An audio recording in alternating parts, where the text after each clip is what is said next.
अस्सलामुअलैकुम, आप देख रहे हैं समा। मैं हूं रमीज अहमद और मैं हूं इरम ज़ईन। पुलिस पीछे पीछे, तलाल चौधरी आगे आगे। पुलिस की तहकीकाती कमेटी तलाल चौधरी का बयान रिकॉर्ड करने लाहौर के अस्पताल पहुंची, मगर तलाल चौधरी पहले ही अस्पताल से निकल गए।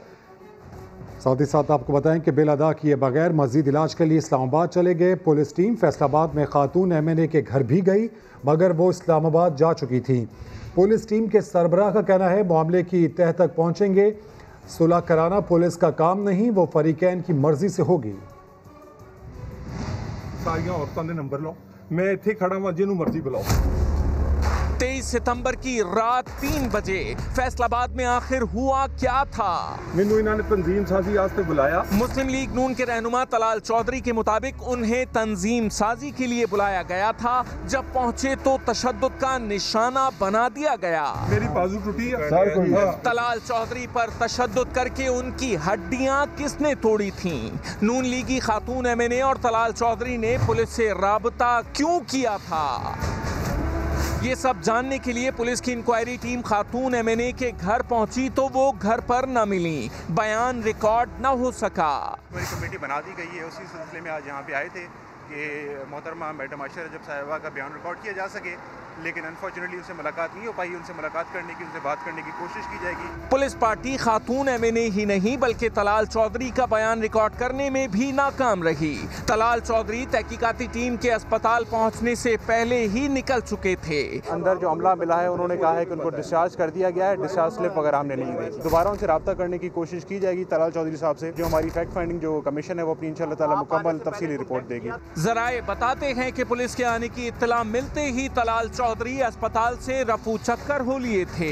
पुलिस इंक्वायरी टीम के सरबराह कहते हैं कि मामले की तह तक जाएंगे। आपको पता ही है जो कॉल्स वगैरह चली थी वो आपके नोटिस में, जिस तरह ये हैपनिंग्स हुई हैं, कुछ बातें सामने आ रही हैं। इस तमाम मामले को मेरा ख्याल है प्रूव करना बहुत ज़रूरी है, एक हाईलाइटेड इशू है। ना MNA मिली ना तलाल चौधरी। पुलिस बयानात रिकॉर्ड करने के लिए चक्कर पर चक्कर काट रही है, जबकि मुस्लिम लीग नून कहती है कि तलाल और खातून MNA से बात करने के लिए जमात के 2 अफराद की ड्यूटी लगा दी गई है। तलाल चौधरी अस्पताल के अगबी रास्ते से व्हीलचेयर पर रवाना हुए। वो तीसरे फ्लोर पर कमरा नंबर 504 में जेर इलाज थे। दूसरी जानिब नून लीग की फैक्ट फाइंडिंग कमेटी ने बयान रिकॉर्ड करने के लिए तलाल चौधरी से राबता कर लिया। इसी के ऊपर बात कर लेते हैं समा के नुमाइंदे आरिफ मलिक से। आरिफ मलिक, राबता तो हो गया है, तो अब बयान कब तक रिकॉर्ड किया जाएगा? जी, ये पार्टी की जो फैक्ट फाइंडिंग कमेटी जो 2 रुकनी बनाई गई है, उन्होंने तलाल चौधरी से रब्ता किया है। उस वक्त तलाल चौधरी इसी अस्पताल के अंदर मौजूद थे जब उनका टेलीफोनिक रब्ता हुआ। उसमें पहली उन्होंने जो बताया कि झगड़ा हुआ है और झगड़े की वजूहात सारा अफजल तारड़ को नहीं बताई। अलबत्ता उन्होंने कहा कि जब वो यहाँ से डिस्चार्ज हो जाएंगे उसके बाद तमाम तर तफसीलात वो इस फैक्ट फाइंडिंग कमेटी को वो बताएंगे। सारा अफजल तारड़ का ये कहना था कि इस फैक्ट फाइंडिंग कमेटी के दूसरे रुकन अशरफ अंसारी ने भी दोनों जो रुकन हैं PMLN के आयशा रजब और तलाल चौधरी दोनों से रब्ता किया है और दोनों से पूछगिछ की जा रही है कि आखिर वाक़या हुआ क्या है। अलबत्ता जो तलाल चौधरी से उनकी गुफ्तगू हुई है उसमें उन्होंने कहा है कि मामूली सा झगड़ा हुआ है और उसके बाद मुकम्मल तफसीलात वो बाद में बताएंगे। लेकिन उनका ये कहना था कि फैक्ट फाइंडिंग कमेटी जो है वो 3 रोज़ के अंदर तमाम तर तफसीलात पार्टी के हवाले करेंगी और पार्टी ख़ुद इस फैक्ट फाइंडिंग कमेटी की रिपोर्ट को पब्लिक करेंगी। यहाँ पर तलाल चौधरी जो है वो 2 रोज़ से यहाँ पर ज़ेर इलाज थे और आज जो पुलिस की फैक्ट फाइंडिंग कमेटी थी वो पहुँचने से पहले ही तलाल चौधरी यहाँ से निकल गए। उनके भाई बिलाल चौधरी के मुताबिक तलाल चौधरी यहाँ से इस्लामाबाद चले गए हैं मज़ीद इलाज करवाने के लिए। वो यहाँ से डिस्चार्ज होकर गए हैं और अपनी रकम की अदायगी यहाँ पर करके गए हैं। जी, बहुत शुक्रिया आरिफ मलिक, तफसीलन आपने अपडेट किया। तलाल चौधरी के बयान रिकॉर्ड ना कराने का मामला पीटीआई और नून लीग के दरमियान तनाज़ा बन गया। राना सनाउल्लाह कहते हैं बयान रिकॉर्ड कराना कोई इतना अहम मामला नहीं था। पुलिस तलाल चौधरी के घर भी जा सकती थी। हुकूमत नून लीग को बदनाम करने की कोशिश कर रही है। फयाजुल हसन चौहान बोले, हैरेसमेंट का मामला हसास है, इस पर हुकूमत खामोशी से नहीं बैठ सकती। लीगी रहनुमा तलाल चौधरी बयान रिकॉर्ड कराए बगैर अस्पताल से क्यों चले गए? समा ने अहम सवाल मुस्लिम लीग नून से पूछा तो राना सनाउल्लाह हुकूमत पर बरस पड़े। कहा हुकूमत अहम मामलात छोड़कर राई का पहाड़ बना रही है जिसके पीछे सियासी अज़ाइम है। मामले को पॉलिटिकली जो है वो उठाने और ब्लैकमेलिंग करने के लिए जो है वो पुलिस को पहले इधर फैसलाबाद भेजा है और अब बाद में उन्हें भगाया है इधर लाहौर के लिए, हॉस्पिटल के लिए। तो ये मोटरवे का वो जो मुलजम है उसको तो ये पिछले 16-17 दिन से पकड़ नहीं सके और इस बयान के लिए जो है वो बड़ी इनको जो है वो जल्दी है। वजीर इत्तलात पंजाब फयाजुल हसन चौहान ने राना सना के इल्जामात मुस्तरद कर दिए। बोले हिरासानी के मामलात को संजीदगी से लिया जा रहा है। ये फुर्तियाँ नहीं है, ये मुल्क का और पाकिस्तान की सियासत के अंदर खवातीन की इज्जत और वकार का मसला है। और वैसे भी आजकल आपको पता है हरासमेंट के जो केसेस हैं वो उसके ऊपर बड़ा सख्ती से जो है वो एक्शन लिया जा रहा है। फयाजुल हसन चौहान ने मरियम नवाज से भी तलाल चौधरी के खिलाफ एक्शन लेने का मुतालबा कर दिया। बोले लीगी रहनुमा ने सबका सर शर्म से झुका दिया। वज़ीर इत्तलात पंजाब प्रेस कॉन्फ्रेंस में भी खूब गरजे बरसे। तलाल चौधरी पर तनकीदी नश्तर चलाने के साथ वार्निंग भी दे दी। फयाजुल हसन चौहान ने कहा तंजीम साजी दिन की रोशनी में होनी चाहिए, रात के अंधेरे में नहीं। अंधेरे में तंजीम साजी का नतीजा हड्डियाँ टूटने की सूरत में ही निकलता है। मरियम सफदत दरमियान में आई तो मामला ही बदल दिया। दोनों फरीकैन की जानिब से 15 पर कॉल मौसूल हुई थी। अगर वो फेक हुई तो मुकदमा दर्ज किया जाएगा।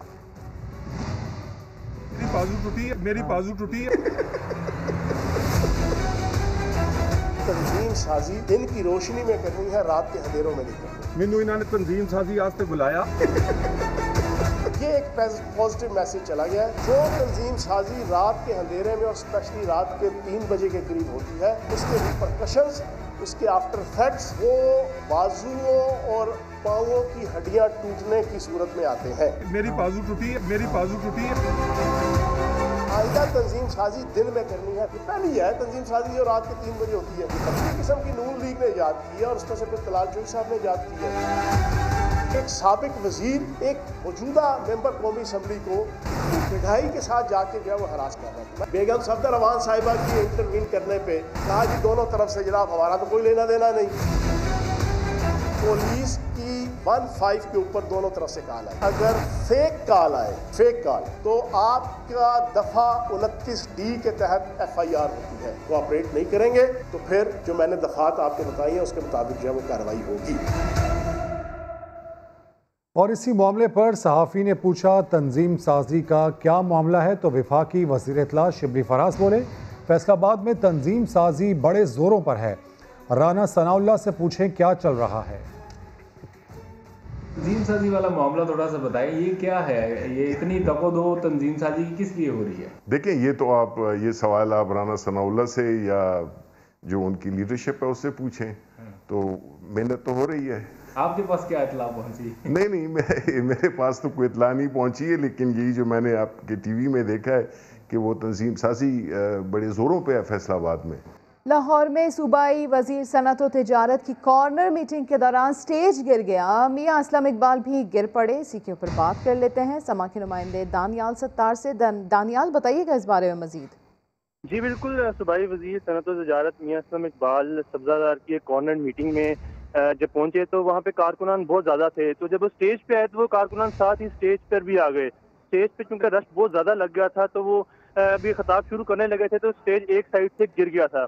लिहाजा मियां असलम इकबाल जो है उनको कोई चोट वगैरह तो नहीं आई। वो थोड़ी देर बाद ही उठ के वहाँ से स्टेज के दूसरे हिस्से की तरफ आकर उन्होंने अपना खिताब किया और उस मीटिंग से चले गए। जी बहुत शुक्रिया अपडेट किया आपने दानियाल। बराह रास्त आप खुलिए चलेंगे। जमात इस्लामी के हुकूक कराची मार्च से हाफिज नईमुर रहमान खिताब कर रहे हैं। नुमाइंदगी हासिल कर लेते हैं। वो सिंध के ना देही आवाम के नुमाइंदा हैं न शहरी आवाम के नुमाइंदा हैं। वो अंग्रेजों के वक्त से हमारे ऊपर आका बनाकर बिठाए गए हैं और हमें गुलाम इब्न गुलाम बनाते हैं। इनसे छुटकारे का वक्त आ गया है।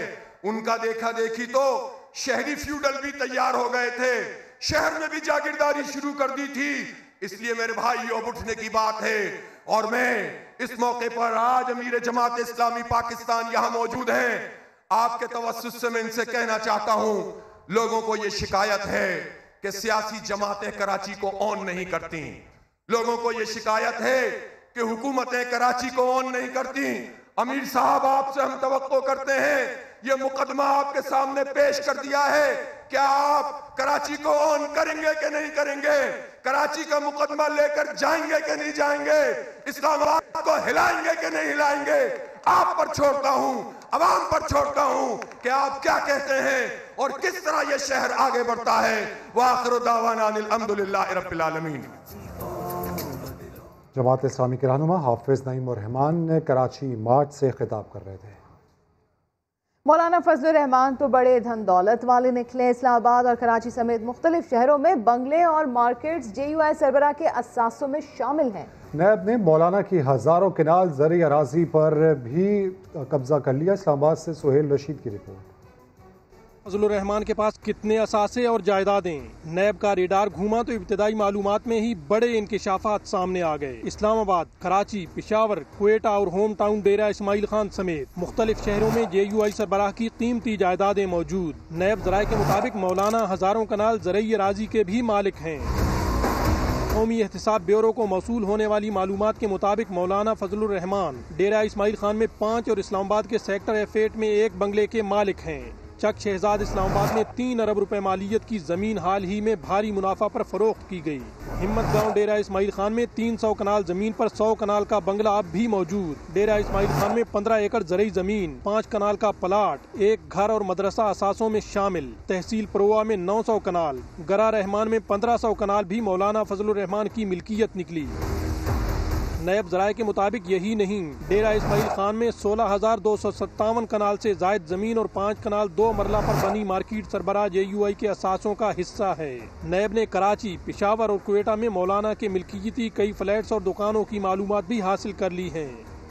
मुआविन खुसूसी बराए एहतसाब शहजाद अकबर का कहना है, लगता है नवाज शरीफ किसी की अंडरस्टैंडिंग से ही बाहर गए, लेकिन उनकी हुकूमत से कोई अंडरस्टैंडिंग नहीं हुई थी। पंजाब हुकूमत को तहकीकात करनी चाहिए कि जो मेडिकल बोर्ड ने बताया क्या वो दुरुस्त था। उन्होंने कहा कि नवाज शरीफ को वापस लाना मुश्किल तो है, मगर हम उन्हें लाएंगे। वो समाज से खुसूसी गुफ्तगू कर रहे थे। करनी चाहिए, क्या ये वाकया ही सही मानों में उनकी वो कंडीशन थी जो उस वक्त के मेडिकल बोर्ड ने प्रेजेंट की? बात तो यही लगती है कि शायद किसी की अंडरस्टैंडिंग से गए। अब अगर ये जहाज़ वाले के साथ मिले हुए थे या लेबॉर्ट्री वाले के साथ मिले हुए थे तो उसकी अंडरस्टैंडिंग हो सकती है। वापस तो हम बिल्कुल ला सकते हैं और इंशाल्लाह हम उनको वापस आएंगे तो ये मुश्किल से। जो फंसता है वो तो जेल से भी बंदे भेजता रहता है।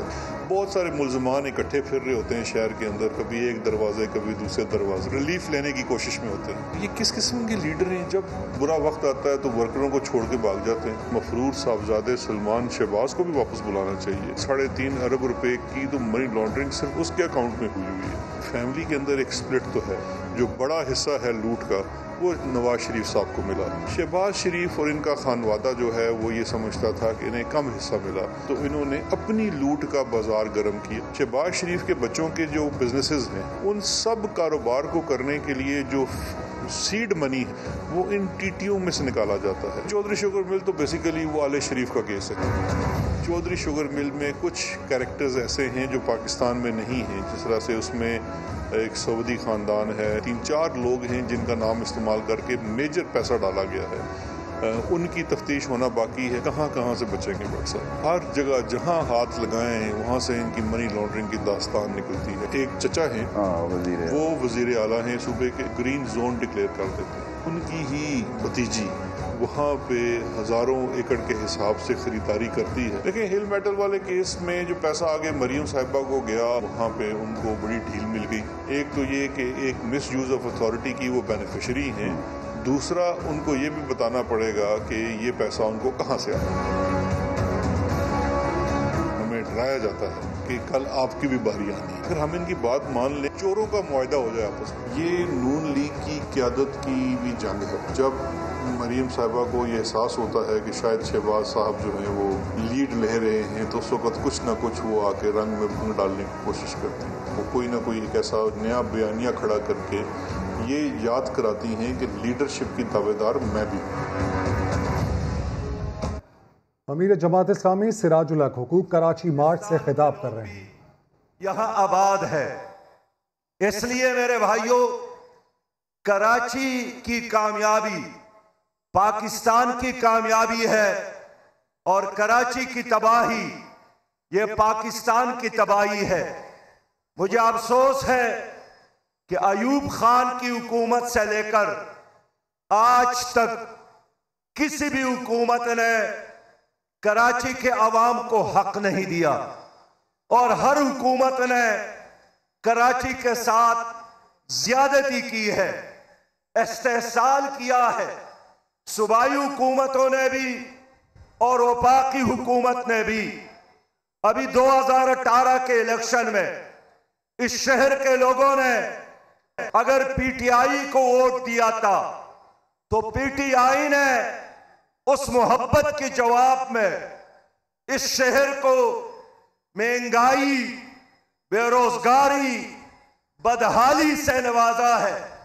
हाल यह है कि अलवी साहब, जरदारी साहब, ममनून साहब, परवेज मुशर्रफ भी, इन तमाम का ताल्लुक इस शहर के साथ था। आज इस शहर के लोगों को मर्दमशुमारी पर शक है, लेकिन वफाकी हुकूमत और सूबाई हुकूमत ने इस लोगों के तहफ़्फ़ुज़ात को खत्म करने के लिए अरता हुआ कोई इक़दाम नहीं किया। और आज यहां पानी नहीं है, यहां गटर उबल रहे हैं और बोल रहे हैं कि इस शहर का कोई वाली वारिस है भी या नहीं। यहां नौजवान बेरोजगार है।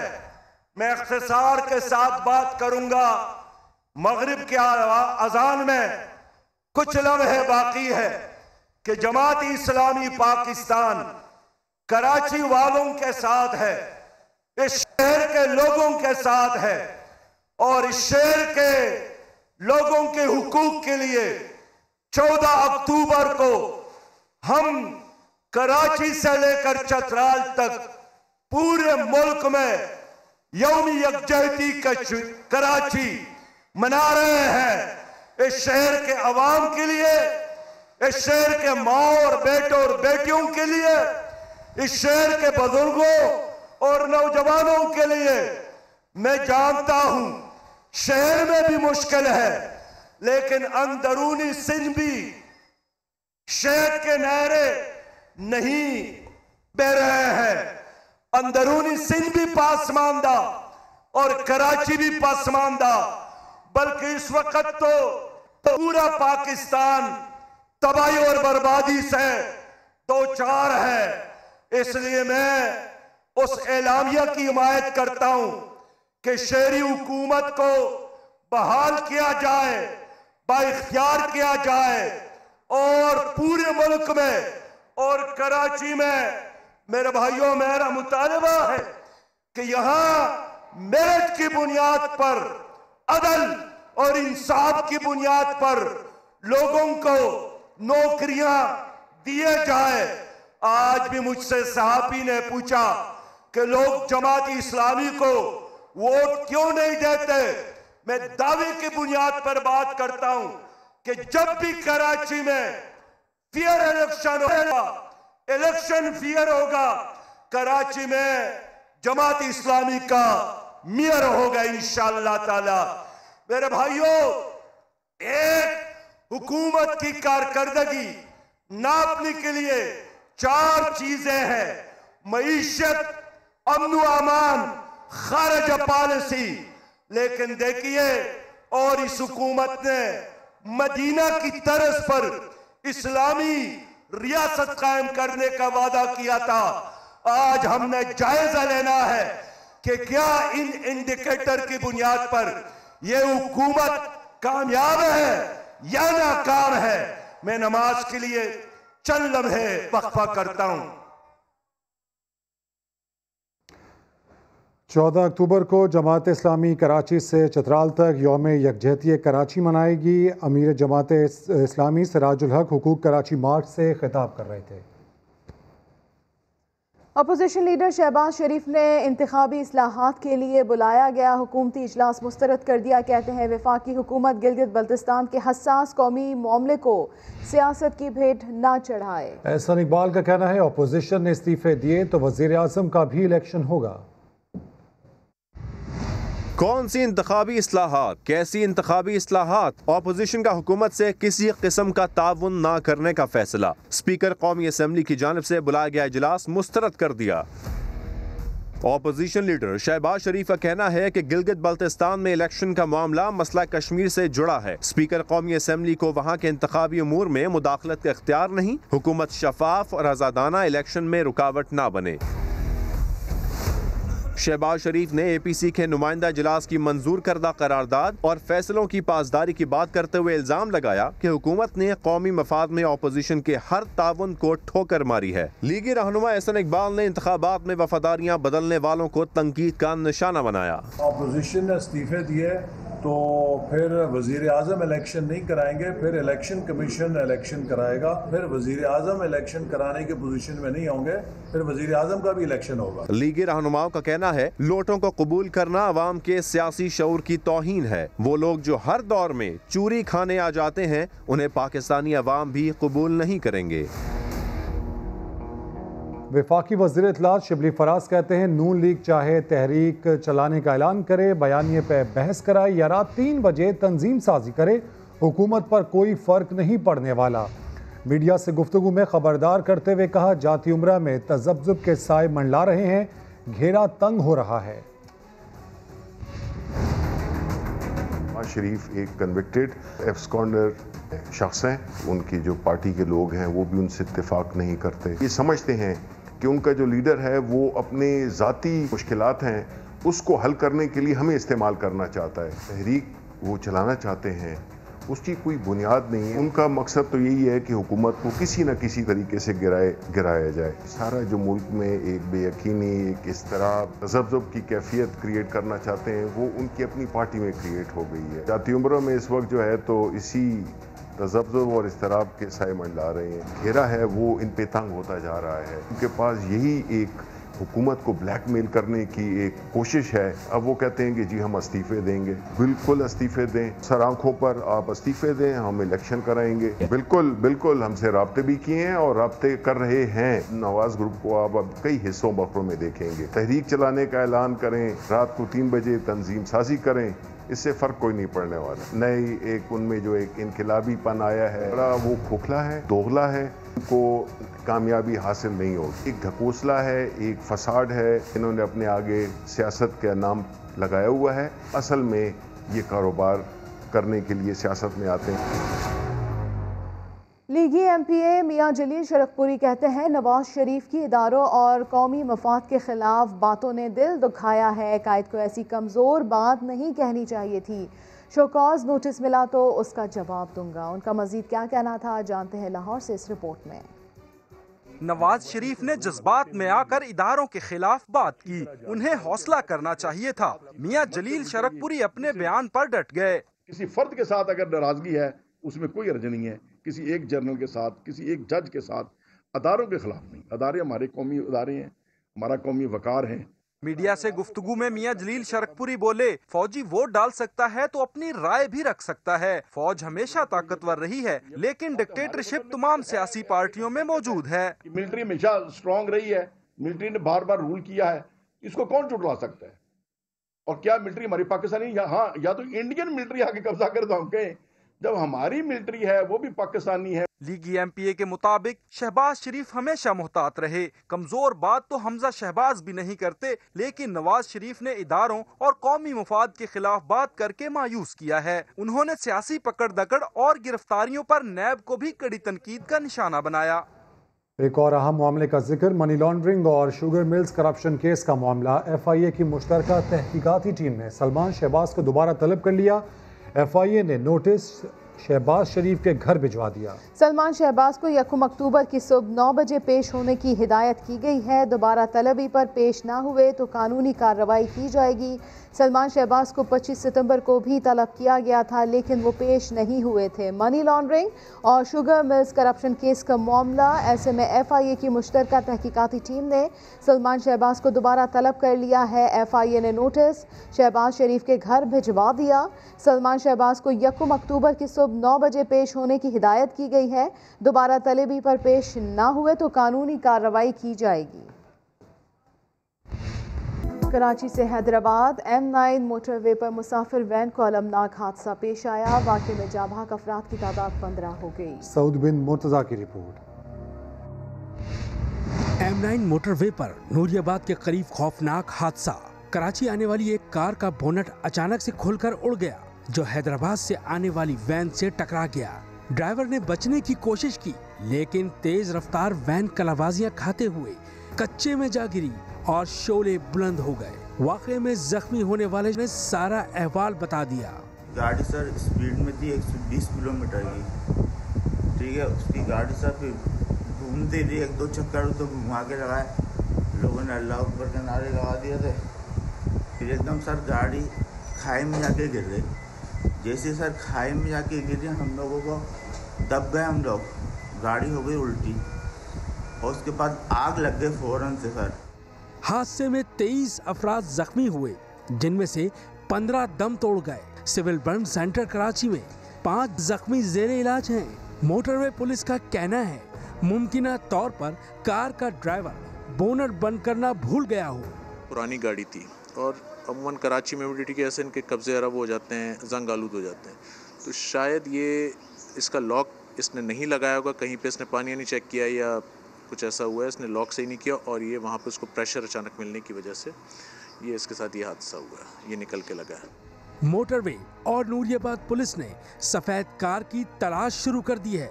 गाड़ी के करीब से मिलने वाला बोनट और मुसाफिरों का सामान मोटरवे पुलिस ने अपनी तहवील में ले लिया। कैमरामैन मोहसिन अली के साथ सऊद बिन मुर्तज़ा, समा, कराची। हादसे में जाबाक होने वाले 15 अफराद की लाशें नाकाबिले शनाख्त है। DNA सैंपल्स ले लिए गए हैं। लाशों को सोराब गोट सैद खाने मुंतकिल कर दिया गया है। सलमान अहमद की रिपोर्ट। M9 मोटरवे हादसा 15 अफराद की जानें ले गया। हादसे के बाद आग इस शिद्दत से लगी कि झुलसकर जाबाक होने वालों की शिनाख्त ही न हो सकी। DNA के लिए सैंपल्स ले लिए गए। मुझे मेरी बच्ची चाहिए, मुझे कुछ भी नहीं चाहिए, ना मुझे धन चाहिए किसी की, ना दौलत चाहिए, मुझे मेरी बेटी चाहिए बस। सिविल बर्न सेंटर के बाहर रोती गिड़गिड़ाती ये है फहमीदा खातून, जिनकी बेटी, दामाद और नवासी भी बदकिस्मत वैन में सवार थे। नवासी को तो दामाद ने शीशा तोड़कर निकाल लिया, मगर खुद बुरी तरह झुलस गया। फहमीदा खातून कहती हैं इसकी बेटी का ताहाल कुछ पता नहीं चल सका। इरफान नाम है उसका, मेरा दामाद बहुत ज्यादा जल गया है। बेटी का मेरे कहीं पता नहीं चल रहा। हम हैदराबाद, कराची, कोई अस्पताल हमने छोड़ा नहीं है रात से अब तक। तीसरा के तो मैं इधर आ चुकी हूँ, तो मुझे बताए ना हुकूमत की कैसे ड्राइवरों को गाड़ी दी हुई है तुमने। सिंध के वजीर ट्रांसपोर्ट बर्न सेंटर पहुँचे और जख्मियों की इयादत की। कहा वैन में CNG सिलेंडर मौजूद था। आग कैसे लगी इसकी तहकीकात जारी है। CNG व्हीकल्स पे बिल्कुल बैन इम्पोज किया हुआ है और ये चेकिंग्स कराची में भी चल रही हैं, हर जगह चल रही हैं। अब ये वैन कैसे स्लिप हुई है, वहाँ से कैसे निकली है, कल एक इन्वेस्टिगेशन टीम मुरतब कर दी गई है और वो विदिन 3 डेज रिपोर्ट सबमिट करेगी। बर्न्स वार्ड में जेर इलाज 5 जख्मियों में 3 मर्द और 2 बच्चियां शामिल हैं, जिनकी हालत तशवीशनाक बताई जा रही है। कैमरामैन शाहिद बलोच के साथ सलमान अहमद, समा, कराची। M9 मोटरवे पर मुसाफिर वैन हादसे में जख्मी होने वाले 2 अफराद सिविल अस्पताल में जेर इलाज हैं। अब्दुल रशीद अपने भाई से मिलकर कराची लौट रहा था कि रास्ते में हादसा हो गया। लतीफ़ाबाद का रिहायशी गुलाम साबिर भी जख्मियों में शामिल है। M9 मोटरवे हादसे में कई जानें गईं। कराची का रिहायशी अब्दुल रशीद भी इन्हीं बदनसीबों में है, जो अपने भाई से मिलकर बेटे के हमरा घर लौट रहा था कि यह हादसा पेश आ गया, जिसमें उसका जवान बेटा जान से गया और खुद वो जख्मी हो गया। आग लगते इतनी तेजी से आग लगी कि उसमें नहीं निकलने की हिम्मत नहीं थी। मेरे को कई जनों ने निकाला बेचारा। अब बच्चा बाप को भूल गया, बेटा माँ बाप को भूल गया। डॉक्टर के मुताबिक अब्दुल रशीद का जिस्म 40% झुलस गया है, जिसे ठीक होने में कम से कम 1 से 2 माह लग सकते हैं। सिविल अस्पताल में जेर इलाज दूसरा जख्मी गुलाम साबिर हैदराबाद का रिहायशी है। अपनी अहलिया, छोटे भाई और बेटे के हमरा कराची जा रहा था। हादसे में गुलाम साबिर जख्मी हुआ, मगर साथ मौजूद घर वालों का कुछ पता न चला। अब्बू खैरियत से हैं, वो मिल गए और बाकी 3 लोग अभी मिसिंग हैं। हमारा हुकूमत से मुतालबा है कि उनके जल्द से जल्द DNA टेस्ट करा के हमें उनकी बॉडियाँ फराहम की जाए। सिविल अस्पताल इंतजामिया के मुताबिक 8 जख्मियों को मुंतकिल किया गया था, जिनमें अब 2 जेर इलाज हैं। बाकियों को तिबी इमदाद देने के बाद घर रवाना कर दिया गया। एक के बाद एक सानेहा और फिर दिखावे की कार्रवाई, लेकिन इस बार ट्रांसपोर्टर्स ने पहले ही होशियारी पकड़ ली। कार्रवाई के डर से सिलेंडर्स निकालकर गाड़ियां ही खड़ी कर दी। मुसाफिर गाड़ियों की कमी के बायस मुख्तलिफ शहरों में जाने वाले मुसाफिर रुल गए हैं। सलमान अहमद रिपोर्ट करेंगे। बिल्कुल बैन इम्पोज किया हुआ है और ये चेकिंग्स कराची में भी चल रही हैं, हर जगह चल रही हैं। एक और सानेहा हुआ, एक बार फिर कार्रवाई का दावा झड़ दिया गया, लेकिन यहाँ तो गंगा ही उल्टी बहती है। M9 मोटरवे पर मुसाफिर वैन के हादसे के बाद मुताल्लिका इंतजामिया ने आस्तीनें ही चढ़ाई थी कि ट्रांसपोर्ट मालिकान ने भी होशियारी दिखाई और कमर्शियल गाड़ियों को सिलेंडर निकालने के बाद खड़ा कर दिया, जिससे मुख्तलिफ शहरों में जाने वाले मुसाफिर रुल गए। मैं टंडवात में जा रहा हूँ, 35 मिनट हो गए खड़े हुए, अभी गाड़ी अभी आई नहीं रही। हम चक्कर जाने के लिए, चक्कर की कोई गाड़ी नहीं है भाई, 2 घंटे हो गए कोई गाड़ी नहीं है, आवाम के लिए परेशानी है। दूसरी तरफ कुछ ट्रांसपोर्टर्स चंद 100 रुपए के एवज खुल्लम खुल्ला पाबंदी की खिलाफ वर्जी कर रहे हैं। कमर्शियल गाड़ियों में सिलेंडर्स जैसे बम लिए मुसाफिरों को एक शहर से दूसरे शहर पहुंचा रहे हैं। पूरा साल हो गया बंद है, गाड़ी इधर ही खड़ी है। गाड़ी तो साफ सुथरी लग रही है, अभी तो निकाल के आए, आज ही सफाई की है। सिलेंडर पर पाबंदी है या नहीं है? वो तो पाबंदी है। तो फिर आपने क्यों लगाया हुआ सिलेंडर? और ये हुकूमत सिलेंडर उतारे तो गैस वालों को पहले बोलो गैस बंद करो, गैस भी नहीं दो, गाड़ी में गैस नहीं मिलेगा, सिलेंडर नहीं लगेगा। पाबंदी के बावजूद कमर्शियल गाड़ियों में सिलेंडर्स का इस्तेमाल कार्रवाई का दावा करने वाले हुक्मरानों के लिए किसी चैलेंज से कम नहीं। शहरी कहते हैं कि अगर ईमानदारी और जिम्मेदारी के साथ महकमा ट्रांसपोर्ट और मुताल्लिका इदारे सिलेंडर लगी मुसाफिर गाड़ियों के खिलाफ कार्रवाई करें तो इस गैर कानूनी अमल पर मुकम्मल तौर पर काबू पाया जा सकता है। कैमरामैन मरगूब हुसैन के साथ सलमान अहमद, समा, कराची। लाहौर में 55 साला शख्स ने अपनी नई नवेली 20 साला दुल्हन को कत्ल करने के बाद खुदकुशी कर ली। 55 साला कफील ने पहली बीवी के फौत होने पर दूसरी शादी की थी। रियाज अहमद की रिपोर्ट।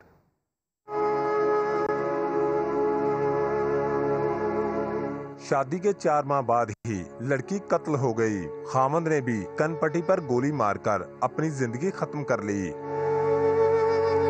अफसोसनाक वाकया पेश आया गुलशन रावी के इलाके में। मुलजम कफील ने शकीला को फायरिंग का निशाना बनाया। वारदात के बाद घर से निकला और रात भर सड़कों पर घूमता रहा। सुबह के वक्त मुकामी शादी हाल के करीब खुद को कनपट्टी पर गोली मारकर खुदकुशी कर ली। शकीला के लवाहिकीन के मुताबिक बिला वजह झगड़ा कफील का मामूल था।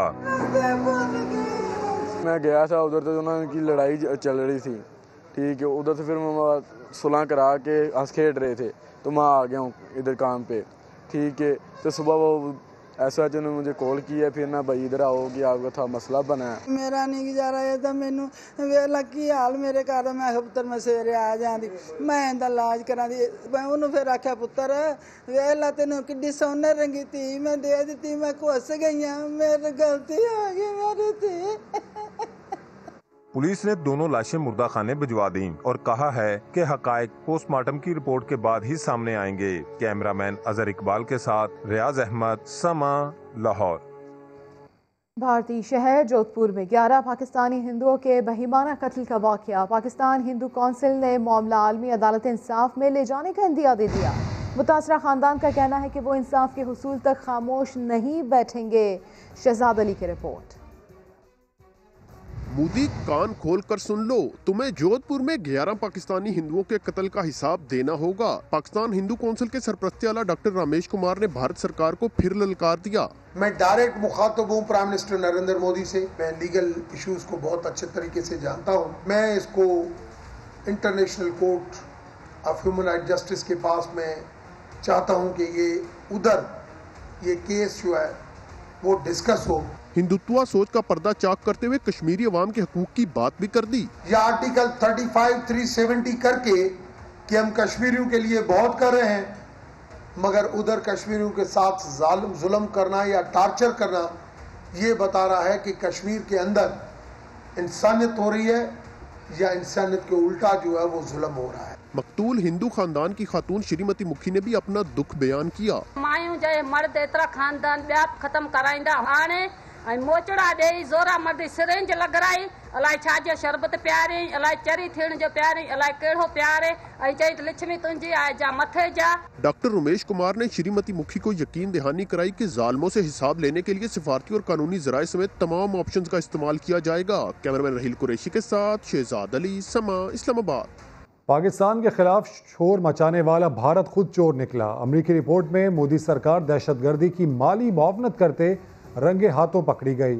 FATF अब कहां है? वफाकी वज़रा फवाद चौधरी और शीरी मज़ारी ने बड़ा सवाल उठा दिया। अमरीकी रिपोर्ट में नई दिल्ली और मोदी सरकार का भांडा फूटने पर भी FATF खामोश क्यों? हुकूमत पाकिस्तान ने आवाज उठा दी, कहा दहशतगर्दी का बड़ा फाइनेंसर तो भारत खुद, लेकिन फाइनेंशियल एक्शन टास्क फोर्स पीछे पड़ी है पाकिस्तान के। ये तो बहुत नाइंसाफी है। अपने ट्विटर पैगाम में वजीर साइंस और टेक्नोलॉजी फवाद चौधरी ने तो भारत को कुर्रा अर्ज पर सबसे बड़ा मनी लॉन्ड्रर भी करार दे दिया। कहा खित्ते में होने वाली दहशतगर्दी में खुद भारतीय सिक्योरिटी एस्टेब्लिशमेंट मुलव्विस है, दुनिया नोटिस ले।